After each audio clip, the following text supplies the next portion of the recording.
3-4 മാസങ്ങൾക്ക് മുൻപ് ഒരു ദിവസം വിശ്വ എന്നെ വിളിച്ചിട്ട് നിന്റെ കോളേജിൽ ആർട്സ് ഡേ ആണെന്നും നീ ഗ്രൂപ്പ് ഡാൻസിനുണ്ടെന്നൊക്കെ പറഞ്ഞു. ഞാനപ്പോൾ ജോലി റിസൈൻ ചെയ്തിട്ട് നാട്ടിലേക്ക് വന്ന് IELTSന് ജോയിൻ ചെയ്യാൻ നിൽക്കുകയായിരുന്നു. ഞാൻ ജോയിൻ ചെയ്ത് അത് കിട്ടുമ്പോഴേക്കും നിന്റെ ക്ലാസ്സും തീരും. അപ്പോൾ ഒരു പക്ഷേ എനിക്ക് പുറത്തേക്ക് പോകേണ്ടി വന്നാലും നിന്റെ വീട്ടിൽ വന്ന് സംസാരിച്ച് എല്ലാം സെറ്റാക്കിയിട്ട് പോകാമെന്നൊക്കെ കരുതി. പക്ഷെ എൻ്റെ പ്രതീക്ഷ മുഴുവൻ തെറ്റിയത് ആ ദിവസമായിരുന്നു. അത് പറയുമ്പോൾ അവൻ്റെ കൈകൾ അവളുടെ കൈകളിൽ മുറുകുന്നുണ്ടായിരുന്നു. അതിൽ നിന്നും മനസ്സിലാക്കാമായിരുന്നു അവൻ്റെ ദേഷ്യം. ഇച്ഛായ, വേദനിക്കുന്നു. അവൻ്റെ മുഖത്തെ ദേഷ്യം കണ്ട് വേദനയിലും അവൾ പറഞ്ഞു, സോറി മോളെ. ഞാൻ പെട്ടെന്ന് അവൻ അവളുടെ കൈകൾ തിരുമ്മി കൊടുത്തുകൊണ്ട് പറഞ്ഞതും അവളെ ഒന്നുകൂടി ചേർത്ത് പിടിച്ചു. അന്ന് നിന്റെ പ്രോഗ്രാം കാണാൻ വരണമെന്നുണ്ടെങ്കിലും ഞാൻ റിസൈൻ ചെയ്യുന്നതുകൊണ്ട് എനിക്കന്ന് ലീവ് കിട്ടിയില്ല.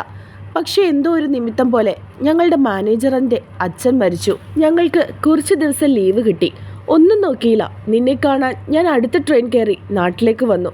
പിറ്റേ ദിവസം നിന്റെ കോളേജിലെ പ്രോഗ്രാമിന് ഞാനും വിശ്വയും അരുണും വന്നായിരുന്നു. അന്ന് നീയും കൂട്ടുകാരും ഒരേ ഡ്രസ്സൊക്കെ ഇട്ട് മേക്കപ്പ് ഒക്കെ ചെയ്ത് നിൽക്കുകയായിരുന്നു. എടാ റിച്ചി, ഇതിലേതാ നമ്മുടെ പൊന്നു? എല്ലാവരും ഒരുപോലെ ഇരിക്കുന്നുണ്ടല്ലോ, വിശ്വ സംശയത്തോടെ പറഞ്ഞു. ആ ലെഫ്റ്റിൽ നിന്ന് മൂന്നാമത് നിൽക്കുന്നത്. റിച്ചി ചിരിച്ചുകൊണ്ട് അവനോട് മറുപടി പറഞ്ഞു. എടാ, ഇതിൽ നിന്ന് എത്ര കൃത്യമായിട്ട് നിനക്ക് എങ്ങനെ പറയാൻ സാധിക്കുന്നു? അരുൺ സംശയത്തോട് ചോദിച്ചു. അവളെ ഏതിരുട്ടത്തും എനിക്ക് കണ്ടുപിടിക്കാൻ പറ്റും, പിന്നെയല്ലേ ഇപ്പോൾ? റിച്ചി ചിരിച്ചുകൊണ്ട് മറുപടി പറഞ്ഞു. നിന്റെ ഡാൻസ് തുടങ്ങിയതും പിന്നെ ഞാൻ വേറൊരു ലോകത്തായിരുന്നടി.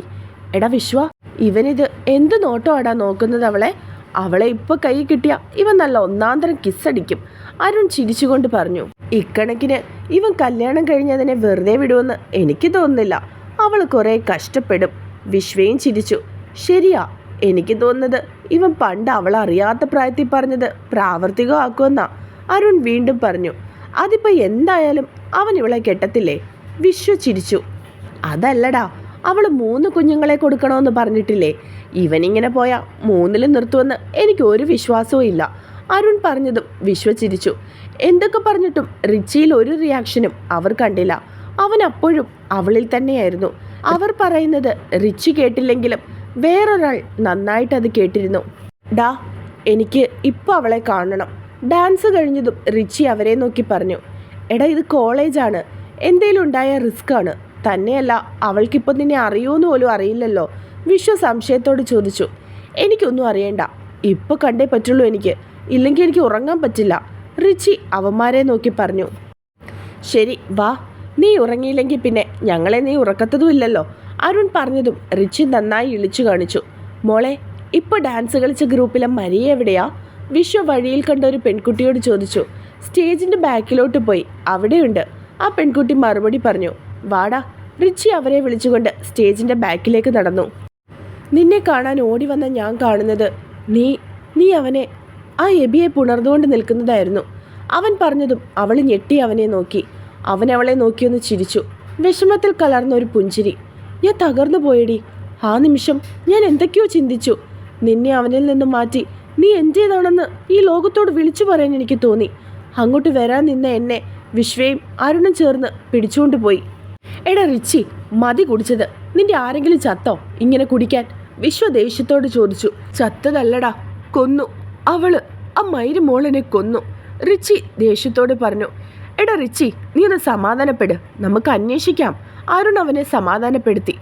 ഇതിൽ കൂടുതൽ എന്താ അന്വേഷിക്കേണ്ടത്? ഞാൻ കണ്ണുകൊണ്ട് കണ്ടതല്ലേ അവളെയും അവനെയും.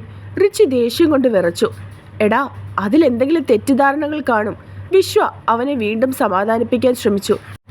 എടാ, അവൾക്ക് അവനെ ഇഷ്ടമെങ്കിൽ നീ പിന്നെ ശല്യം ചെയ്യാൻ പോകണ്ട. അരുൺ അവനെ പറഞ്ഞു മനസ്സിലാക്കാൻ ശ്രമിച്ചു. അപ്പോൾ ഞാൻ ഇത്രയും നാൾ അവൾക്ക് വേണ്ടി കല്യാണം പോലും കഴിക്കാതെ ഊണിലും ഉറക്കത്തിലും അവളെ തന്നെ സ്വപ്നം കണ്ടുകൊണ്ടിരുന്ന ഞാൻ എന്താടാ വേറെ ഉണ്ണാക്കനാണോ? റിച്ചി ദേഷ്യത്തോടെ ചോദിച്ചു. റിച്ചി, എടാ, ഞങ്ങൾ പറയുന്നത് നീ ഒന്ന് കേൾക്ക്. വേണ്ട, എനിക്കൊന്നും കേൾക്കണ്ട. അവളെ സ്വന്തമാക്കാൻ ഞാൻ എന്ത് ചീപ്പ് കളികളും കളിക്കും. ഈ റിച്ചിയെ ശരിക്കും അവൾക്ക് അറിയില്ല. റിച്ചി ദേഷ്യത്തോടെ പറഞ്ഞു. റിച്ചി, നീ എന്താ ഉദ്ദേശിക്കുന്നത്? വിശ്വ സംശയത്തോട് ചോദിച്ചു. ശരീരം കൊണ്ട് അവൾ എൻ്റേതായി കഴിഞ്ഞാൽ പിന്നെ അവൾ വേറൊരുത്തിനെ തേടി പോവില്ലല്ലോ.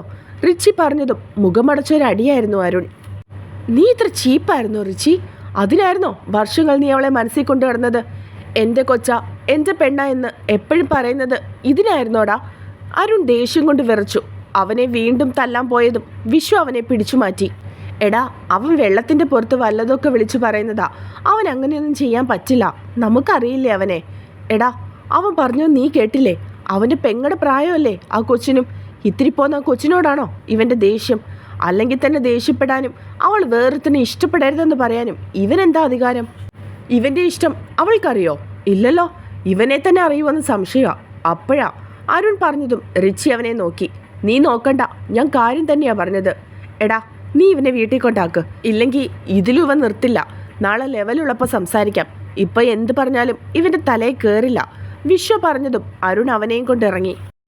പിറ്റേന്ന് അവന്മാർ ഞാൻ അങ്ങനെയൊക്കെ നിന്നെപ്പറ്റി പറഞ്ഞു എന്നറിഞ്ഞപ്പോൾ ഞാൻ എന്നെ തന്നെ വെറുത്തുപോയിടി. ഒരു നിമിഷത്തേക്കെങ്കിലും എൻ്റെ പ്രണയത്തിന് അർത്ഥമില്ലാതെയായിപ്പോയി. പിന്നെ വെള്ളത്തിന് പുറത്തല്ലേ എന്നൊക്കെ പറഞ്ഞ് അവന്മാർ എന്നെ സമാധാനിപ്പിച്ചു. ഞങ്ങൾ നിന്റെ കോളേജിൽ അന്വേഷിച്ചപ്പോൾ അറിഞ്ഞത് നീയും അവനും തമ്മിൽ 3 വർഷമായിട്ട് ഇഷ്ടത്തിലായിരുന്നെന്നാ. തകർന്നു പോയി ഞാൻ.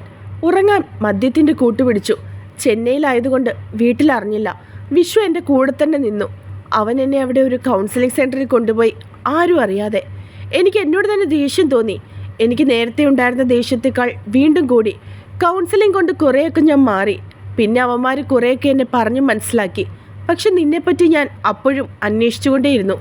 അങ്ങനെ ഇരിക്കുകയാണ് ഞാൻ അറിഞ്ഞത് നീയും അവനും തമ്മിൽ ബ്രേക്കപ്പ് ആയതും നീ എക്സാമിന് മാത്രമേ കോളേജിൽ വരുള്ളൂ എന്നും. എനിക്കൊന്ന് ഒരുപാട് സന്തോഷമായിടി. നിന്നെ വീണ്ടും ദൈവം എൻ്റെ അടുത്ത് കൊണ്ട് തരുവാണെന്ന് എനിക്ക് തോന്നി. ആർക്കും ഇനി നിന്നെ വിട്ടുകൊടുക്കില്ല എന്ന് ഞാൻ ഉറപ്പിച്ചു. നിന്നെ വന്ന് കണ്ട് സംസാരിക്കാനിരിക്കുകയായിരുന്നു ഞാൻ. അപ്പോഴാ അപ്പു നാട്ടിൽ വരുന്നതും നിന്നെ ഇങ്ങോട്ട് കൊണ്ടുവരുന്നതും. പിന്നെ എനിക്കൊരു ധൈര്യമായിരുന്നു നീ എൻ്റെ കൺമുൻപിൽ തന്നെ ഉണ്ടല്ലോ എന്ന്. നീ ആദ്യം എൻ്റെ അടുത്ത് വന്നപ്പോൾ ശരിക്കും നിന്നെ കെട്ടിപ്പിടിച്ച് ഈ മുഖം മുഴുവൻ ചുംബനങ്ങൾ കൊണ്ട് മൂടാനാ എനിക്ക് തോന്നിയത്. പിന്നെ ഞാൻ കരഞ്ഞതിൽ കുറച്ചെങ്കിലും നീയും കരയണമെന്ന് എനിക്ക് തോന്നി. പക്ഷെ അപ്പോഴും വേദനിക്കുന്നത് എനിക്കായിരുന്നടി. പിന്നെ നിന്നെ അടുത്ത് കിട്ടുമ്പോൾ നിന്റെ വിറയൽ കാണുമ്പോൾ എനിക്ക് ഓരോ കുസൃതികൾ തോന്നും. അപ്പോൾ ഞാൻ ആ ദിവസത്തെ ഓർമ്മയ്ക്കായിട്ട് ഓരോ ഡോസ് നിനക്ക് തരും. അവൻ കണ്ണിറുക്കി ചിരിച്ചുകൊണ്ട് പറഞ്ഞു. അവൻ പറഞ്ഞു കഴിഞ്ഞതും പൊന്നു അവനെ കെട്ടിപ്പിടിച്ച് കരഞ്ഞു. ഇച്ചായൻ കണ്ടതൊന്നും അല്ലായിരുന്നു സത്യം. അവൾ പറഞ്ഞുകൊണ്ട് അവനെ നോക്കി. കുഞ്ഞുനാൾ മുതൽ പപ്പയുടെയും മമ്മിയുടെയും വഴക്ക് കണ്ട ഞാൻ വളർന്നത്. മമ്മിയും പപ്പയും എന്നും വഴക്കായിരുന്നു എൻ്റെ പേരിൽ. മമ്മിക്ക് പപ്പയെ വിവാഹം കഴിക്കുന്നതിന് മുമ്പ് ഒരു അങ്കിളുമായി ഇഷ്ടമുണ്ടായിരുന്നു. ഹിന്ദു ആയതുകൊണ്ട് വല്യപ്പച്ചൻ അതിന് സമ്മതിച്ചില്ല. മമ്മിയെ കൊണ്ട് നിർബന്ധിപ്പിച്ച് പപ്പയെ വിവാഹം കഴിപ്പിച്ചു. പിന്നീടുള്ള ദിവസങ്ങളിൽ മദ്യപിക്കുമ്പോഴെല്ലാം പപ്പ മമ്മിയെ അതിൻ്റെ പേരിൽ തല്ലാൻ തുടങ്ങി. പിന്നീട് ഞാനുണ്ടായപ്പോഴും പപ്പ ഞാൻ ആ അങ്കിളുടെ മോളാന്ന് പറഞ്ഞാ തല്ലിയിരുന്നത്. എന്നെ പപ്പ തിരിഞ്ഞു പോലും നോക്കില്ലായിരുന്നു. സ്കൂളിൽ പഠിക്കുമ്പോൾ കൂട്ടുകാരൊക്കെ അവരുടെ പപ്പ സ്കൂളിൽ കൊണ്ടുവിടും. അവർക്ക് ഉമ്മയൊക്കെ കൊടുക്കും. അവരെ മടിയിലിരുത്തും. അത് കാണുമ്പോൾ എനിക്ക് സങ്കടം വരുവിച്ചായ. എനിക്കെൻ്റെ പപ്പ ഉമ്മ തന്നിട്ടില്ല. എന്നെ ഒന്ന് ചേർത്ത് പിടിച്ചിട്ടില്ല. അവൾ കരഞ്ഞുകൊണ്ട് അവൻ്റെ നെഞ്ചിലേക്ക് വീണു. അവൻ അവളെ ചേർത്ത് പിടിച്ച് അവളുടെ മൂർധാവിൽ ഒന്ന് ചുംബിച്ചു. പപ്പയെ ഇഷ്ടമില്ലാതെ കല്യാണം കഴിച്ചതാണെങ്കിലും കല്യാണം കഴിഞ്ഞ് എൻ്റെ മമ്മി പപ്പയെ മാത്രമേ സ്നേഹിച്ചിട്ടുള്ളൂ ഇച്ചായ. എൻ്റെ മമ്മി വേറെ ആരെയും തേടി പോയിട്ടില്ല. മോളെ കരയാതെ പ്ലീസ്. ഞാനില്ലേ നിനക്ക്? ഇതുപോലെ ഞാൻ എന്ത് കൊതിച്ചിരുന്നെന്നറിയോ? ഇങ്ങനെ എന്നെ പപ്പ ഒന്ന് ചേർത്ത് പിടിച്ചിരുന്നെങ്കിൽ, ഞാനില്ലേ മോൾക്കെന്ന് പറഞ്ഞിരുന്നെങ്കിൽ. അങ്ങനെയൊക്കെ ഞാൻ ഒത്തിരി കൊതിച്ചിട്ടുണ്ട്. എനിക്ക് പനി വരുമ്പോൾ മമ്മിയാണ് എന്നെ ഹോസ്പിറ്റലിൽ കൊണ്ടുപോകുന്നത്. പപ്പ ക്യാഷ് മാത്രം കൊടുക്കും. രാത്രിയിൽ മമ്മി എനിക്ക് കൂട്ടിയിരിക്കും. പപ്പ എനിക്ക് എങ്ങനെയുണ്ടെന്ന് പോലും ചോദിക്കില്ല. കൂട്ടുകാരൊക്കെ പറയും എന്തെങ്കിലും അസുഖം വരുമ്പോൾ അവരുടെ പപ്പയും മമ്മിയുടെ നടുവിലാണ് അവർ കിടക്കുന്നതെന്ന്. പപ്പയും മമ്മിയും അവരെ ചേർത്ത് പിടിച്ചാണ് ഉറങ്ങുന്നതെന്ന്. സ്കൂളിൽ കോമ്പറ്റീഷൻ വരുമ്പോൾ ഒന്നും പപ്പ എന്നെ വിടില്ല. അതൊക്കെ പൈസ ചിലവാണെന്നാണ് പപ്പ പറയാ. ക്ലാസ്സിൽ ഞാൻ ഫസ്റ്റായിരുന്നു. ഇച്ചായനറിയോ, +2 പഠിക്കുമ്പോൾ എനിക്ക് ഫുൾ A+ ഉണ്ടായിരുന്നു. ആ സന്തോഷത്തിൽ ഞാൻ പപ്പയുടെ അടുത്ത് എന്ന് പറഞ്ഞപ്പോൾ പപ്പ എന്നോട് പറഞ്ഞ എന്താണെന്നറിയോ? അതിനിപ്പോൾ ഞാൻ എന്ത് വേണം? പഠിക്കാൻ വിട്ടത് പഠിക്കാൻ തന്നെയാണ്. കൂട്ടുകാരുടെയൊക്കെ പപ്പ അവർ ജയിച്ചെന്ന് പറഞ്ഞപ്പോൾ തന്നെ മൊബൈലും ലാപ്ടോപ്പും ഓരോന്നൊക്കെ വാങ്ങിക്കൊടുത്തു. എനിക്കതൊന്നും വേണ്ടായിരുന്നു ഇച്ചായ. പപ്പ എന്നെ ചേർത്ത് പിടിച്ച് എനിക്കൊരു ഉമ്മ തന്നാൽ മതിയായിരുന്നു. അതുപോലും എനിക്ക് തന്നിട്ടില്ല. എനിക്ക് ഫോൺ വാങ്ങി തന്നത് ആൽബിച്ചായനാ. ആ ഫോണാ ഞാൻ 3 വർഷമായിട്ട് ഉപയോഗിക്കുന്നത്. എനിക്ക് പപ്പയുടെ കൂടെ ബൈക്കിലും കാറിലും ഒക്കെ പോകാൻ എന്തിഷ്ടമാണെന്നറിയോ? പക്ഷെ പപ്പ പോകുന്ന സമയത്താണ് ഞാൻ ഇറങ്ങാൻ നിൽക്കുന്നതെങ്കിലും പപ്പ എന്നെ കൊണ്ടുപോവില്ല. മമ്മി ചോദിക്കുമ്പോൾ പറയും നടന്നു പോകട്ടെ, കുറച്ച് വണ്ണമൊക്കെ കുറയട്ടെ എന്ന്. അന്നെനിക്ക് കുറച്ച് വണ്ണമൊക്കെ ഉണ്ടായിരുന്നു. അവൾ ചിരിച്ചുകൊണ്ട് പറഞ്ഞതും അവനവളെ ചേർത്ത് പിടിച്ചു. ആരെങ്കിലും ഒന്ന് ശല്യം ചെയ്താൽ പോലും ഞാൻ മമ്മിയുടെ അടുത്താണ് പോയി പറയുന്നത്. പപ്പയോട് പറയാൻ പേടിയാണ് എനിക്ക്. പറഞ്ഞാലും അതെൻ്റെ കുറ്റമാക്കും പപ്പ. പിന്നെ അതിൻ്റെ പേരിലായിരിക്കും വഴക്ക്. അതുകൊണ്ട് ഞാൻ പേടിച്ചൊന്നും പറയാൻ പോകില്ല.